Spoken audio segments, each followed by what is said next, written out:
Hello everyone, this is Miss Doster and I'm here with your day 2 reading assignment for our How to Eat Fried Worms book. I hope everyone is enjoying the book. I know I am, and I'm anxious to find out what happens in chapters 3 and 4. Chapter 3, Training Camp. 6, 7, 8, 9, 10. Billy was doing push-ups in the deserted horse barn.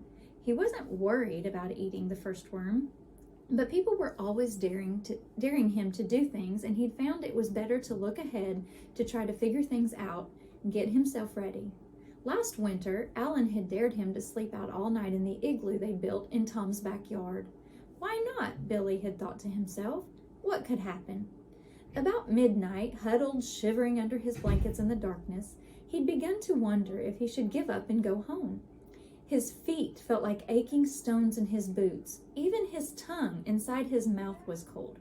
But half an hour later, as he was stubbornly dancing about outside in the moonlight to warm himself, Tom's dog Martha had come along with 6 other dogs, all in a pack, and Billy had coaxed them into the igloo and blocked the door with an orange crate. And after the dogs had stopped wrestling and nipping and barking and sniffing around, they'd all gone to sleep in a heap with Billy in the middle, as warm as an onion in a stew. But he hadn't been able to think of anything special to do to prepare himself for eating a worm. So he was just limbering up in general, push-ups, knee bends, jumping jacks, red-faced, perspiring. Nearby on an orange crate, he'd set out bottles of ketchup and Worcestershire sauce, jars of piccalilli and mustard, a box of crackers, salt and pepper shakers, a lemon, a slice of cheese, his mother's tin cinnamon and sugar shaker, a box of Kleenex, a jar of maraschino cherries, some horseradish, and a plastic honey bear. Tom's head appeared around the door. Ready? Billy scrambled up, brushing back his hair. Yeah. Ta-ra! Tom flung open the door. Alan marched in carrying a covered silver platter in both hands. Joe slouching along beside him with a napkin over one arm, nodding and smiling obsequiously. Tom dragged another orange crate over beside the first. Alan set the silver platter on it. A chair, cried Alan. A chair for the monsieur. Come on, said Billy, cut the clowning. Tom found an old milking stool in one of the horse stalls. Joe dusted it off with his napkin, showing his teeth, and then ushered Billy onto it. Ladies and gentlemen, shouted Alan, I present my masterpiece, Worm à la mode. He swept the cover off the platter. Ugh, cried Billy, recoiling. Chapter 4, The First Worm. The huge nightcrawler sprawled limply in the center of the platter, brown and steaming. Boiled, said Tom. We boiled it. Billy stormed about the barn, kicking barrels and posts, arguing. A nightcrawler isn't a worm. If it was a worm, it'd be called a worm. A nightcrawler's a nightcrawler. Finally, Joe ran off to get his father's dictionary. Nightcrawler. Earthworm, a large earthworm found on the soil surface at night. Billy kicked a barrel. It still wasn't fair. He didn't care what any dictionary said. Everybody knew the difference between a nightcrawler and a worm. Look at the thing. Urgh. It was as big as a souvenir pencil from the Empire State Building. Yuck! He poked it with his finger. Alan said they'd agreed right at the start that he and Joe could choose the worms. If Billy was going to cheat, the bet was off.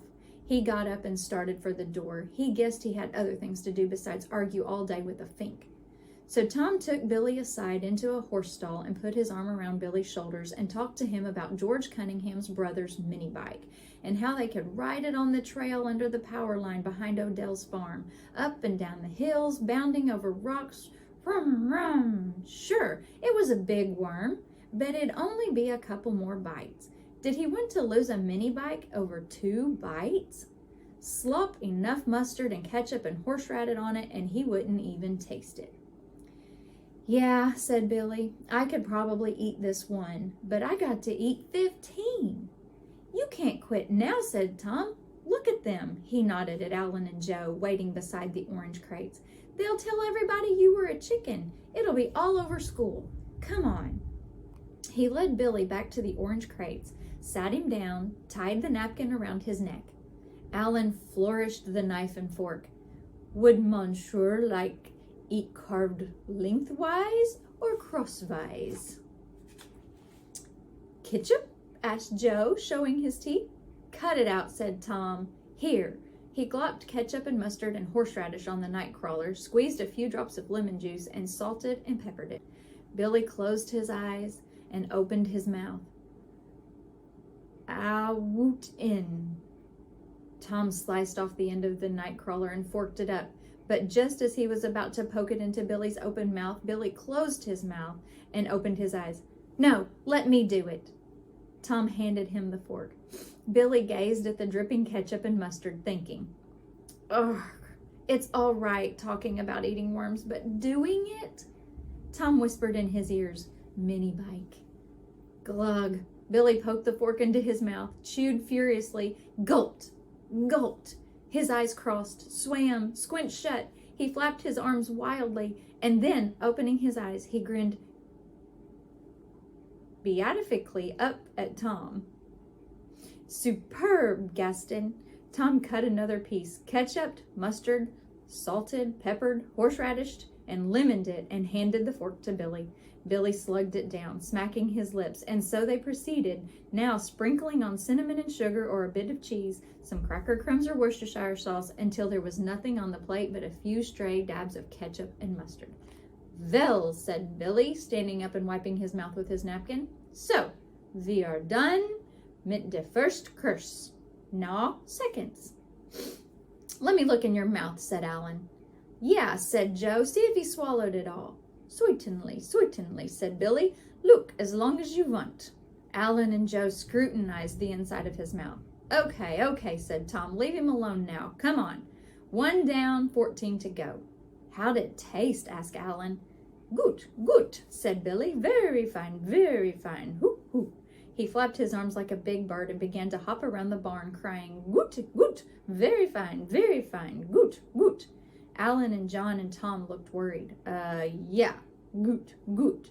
How are you feeling, Billy? Tom asked. Yeah, stop flapping around and come tell us how you're feeling, said Joe. They huddled together by the orange crates as Billy hopped around and around them, flapping his arms. Goot, very fine, hoop. Alan whispered, he's crackers. Joe edged toward the door. Don't let him see we're afraid. Crazy people are like dogs. If they see you're afraid, they'll attack. It couldn't be, whispered Tom, standing his ground. 1 worm? Goot, screeched Billy, hopping higher and higher and drooling from the mouth. Come on, whispered Joe to Tom. Hey, Billy, burst out Tom suddenly in a hearty, quavering voice. Cut it out, will you? I want to ask you something. Billy's arms flapped slower. He tiptoed menacingly around Tom, his head cocked to one side, his cheeks puffed out. Tom hugged himself, chuckling nervously. Hey, cut it out, will you, Billy? Hey. Billy pounced. Joe and Alan fled, the barn door banging behind them. Billy rolled on the floor, helpless with laughter. Tom clambered up, brushing himself off. Did you see their faces, Billy said, laughing, climbing over each other out the door? Oh, geez. Joe was pale as an onion. Yeah, said Tom. Ha, you fooled them. Ha, geez. Billy sat up. Then he crawled over to the door and peered out through a knothole. Look at them, peeking out through a knothole. Look at them peeking up over the stone wall. Watch this. The door swung slowly open. Screeching, Billy hopped onto the door sill, into the yard, up onto a slump, splash into a puddle, flapping his arms, rolling his head. Alan and Joe galloped up the hill through the high grass, yelling, Here he comes! Get out of the way! And then Billy stopped hopping and climbing up on the stump, called in a shrill, girlish voice, Oh, boys, where are you going? I'm something to tell you, little boys. Alan and Joe stopped and looked back. I do home, little boys? Yelled Billy. Are you scared? Who's scared, you lump? Called Alan. Yeah, yelled Joe. I guess I can go home without being called scared if I want to. But ain't you in a awful hurry? Shouted Billy. I just remembered I was supposed to help my mother wash windows this afternoon, said Alan. That's all. He turned and started up through the meadow, his hands in his pockets. Yeah, said Joe. Me too. He trudged after Alan.